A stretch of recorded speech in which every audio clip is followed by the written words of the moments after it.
नंदीग्राम में पहुंचते ही भरत अपने रथ से उतरकर गुरुजनों से कहने लगे कि मेरे भाई ने यह उत्तम राज्य मुझे धरोहर के रूप में दिया है। उनके ये स्वर्ण विभूषित चरण पादुकाएं ही सबके योगक्षेम का निर्वाह करने वाली हैं। उसके बाद भरत ने मस्तक झुकाकर उन चरण पादुकाओं के प्रति उस धरोहर रूप राज्य को समर्पित करके दुख से संतप्त होकर मंत्री, सेनापति और प्रजा से कहा कि आप सब लोग इन चरण पादुकाओं के ऊपर छत्र धारण करें। मैं इन्हें आर्य रामचंद्र जी के साक्षात चरण मानता हूँ।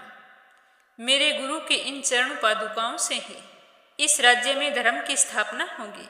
मेरे भाई श्री राम मुझसे बहुत प्रेम करते हैं और प्रेम के कारण ही उन्होंने मुझे यह धरोहर सौंपी है। अतः मैं उनके लौटने तक इसकी भली भांति रक्षा करूंगा। इसके बाद मैं स्वयं इन पादुकाओं को पुनः शीघ्र ही रघुनाथ जी के चरणों में पहनाकर बड़े स्नेह और आदर से मेरे भाई श्री राम का दर्शन करूंगा।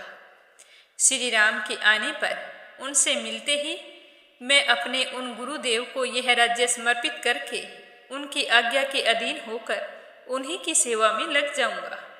राज्य का सारा कार्यभार उन पर डालकर मैं हल्का हो जाऊंगा। यह राज्य ना कभी मेरा था और ना ही कभी मेरा होगा। इस पर मेरे भाई श्री राम का अधिकार है और हमेशा रहेगा। श्री राम ने इस राज्य को मेरे पास धरोहर के रूप में रखा है और इन श्रेष्ठ पादुकाओं को रघुनाथ जी की सेवा में समर्पित करके मैं सब प्रकार के पाप ताप से मुक्त हो जाऊंगा। श्री राम का अयोध्या के राज्य पर अभिषेक हो जाने पर जब सारे लोग हर्ष और आनंद में निमग्न हो जाएंगे, तब मुझे राज्य पाने की अपेक्षा चौगुनी प्रसन्नता और चौगुने यश की प्राप्ति होगी। पर मैं उस क्षण के लिए 14 वर्षों तक इंतजार करूंगा। तो इस प्रकार भरत दीन भाव से विलाप करते हुए मंत्रियों के साथ नंदीग्राम में रहकर राज्य का शासन करने लगे। और उस समय भरत ने वल्कल और जटा धारण करके मुनि वेशधारी होकर नंदीग्राम में निवास किया। भाई की आज्ञा का पालन और प्रतिज्ञा के पार जाने की इच्छा करने वाले 72 वत्सल भरत श्री राम के आगमन की आकांक्षा रखते हुए उनकी चरण पादुकाओं को राज्य पर अभिषेक करके उन दिनों नंदीग्राम में रहने लगे। राज्य का कोई भी काम होता तो वे श्री राम की चरण पादुकाओं को निवेदन करके करते थे। स्वयं ही उनके ऊपर छत्र लगाते, चंवर डुलाते, हमेशा उनकी सेवा में समर्पित रहते थे। भरत बड़े भाई की उन पादुकाओं को राज्य पर अभिषेक करके सदा उसके अधीन रहकर उन दिनों राज्य का सारा कार्य मंत्रियों से करवाते थे। उस समय जो कोई भी कार्य उपस्थित होता, जो भी बहुमूल्य भेंट आती, तो उन पादुकाओं को निवेदन की जाती थी। तो इसी तरह भरत राज्य का संचालन करते हुए अपने भाई श्री राम की बाट जो रहे थे। और उधर वन में श्री राम भरत के वापिस आ जाने के बाद वहाँ पर निवास कर रहे थे। तो एक दिन उन्होंने देखा कि वहाँ के तपस्वी वहाँ से कहीं दूसरी जगह जाने के लिए उत्सुक हैं। पहले चित्रकूट के उस आश्रम में जो तपस्वी श्री राम का आश्रय लेकर सदा आनंद मगन रहते थे, उन्हीं को श्री राम ने उत्कंठित देखा, मानो वे कहीं जाने के विषय में कुछ कहना चाहते हों। नेत्रों से बोहें टेढ़ी करके श्री राम की ओर संकेत करके मन ही मन संकित होकर सारे आपस में कुछ सलाह कर रहे थे, परस्पर धीरे धीरे वार्तालाप कर रहे थे। तो उनकी उत्कंठा देखकर श्री राम जी के मन में शंका हुई कि कहीं मुझसे कोई अपराध तो नहीं हो गया।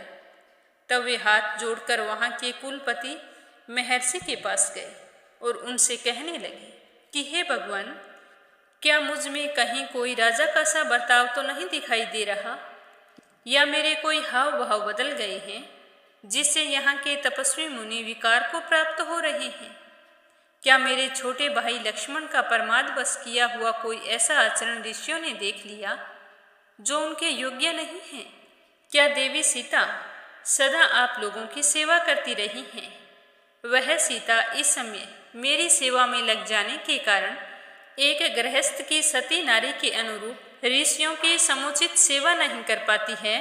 श्री राम के इस प्रकार पूछने पर एक महर्षि, जो जरा अवस्था के कारण वृद्ध तो थे ही, तपस्या के कारण और भी कमजोर हो गए थे, समस्त प्राणियों पर दया करने वाले श्री राम से कांपती आवाज में कहने लगे कि हे श्री राम, जो स्वभाव से ही कल्याणमयी और सदा सबके कल्याण में ही रत रहती है, वह विदेह नंदिनी सीता तपस्वी जनों के प्रति बर्ताव करते समय अपने कल्याण में स्वभाव से विचलित हो जाए, ये कैसे संभव हो सकता है?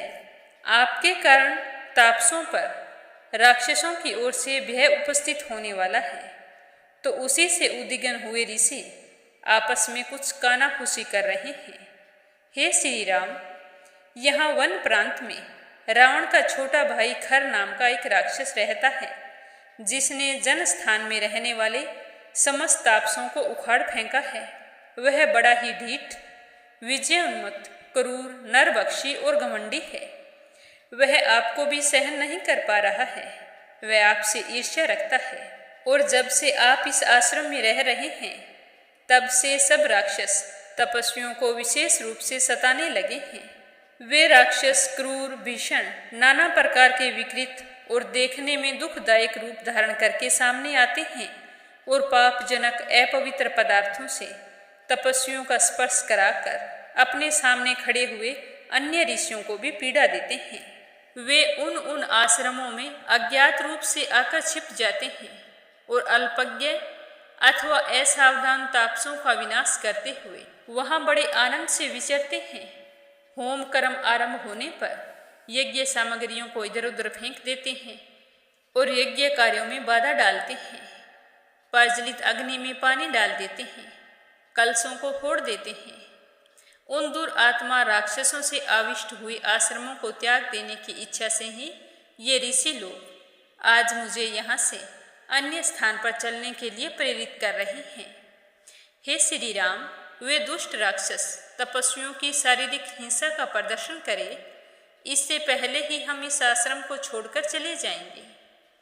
यहाँ से थोड़ी ही दूरी पर एक विचित्र वन है, जहाँ फल मूल की अधिकता है। वहीं अश्व मुनि का आश्रम भी है। अतः ऋषियों के समूह को साथ लेकर मैं पुनः उसी आश्रम का आश्रय लूंगा।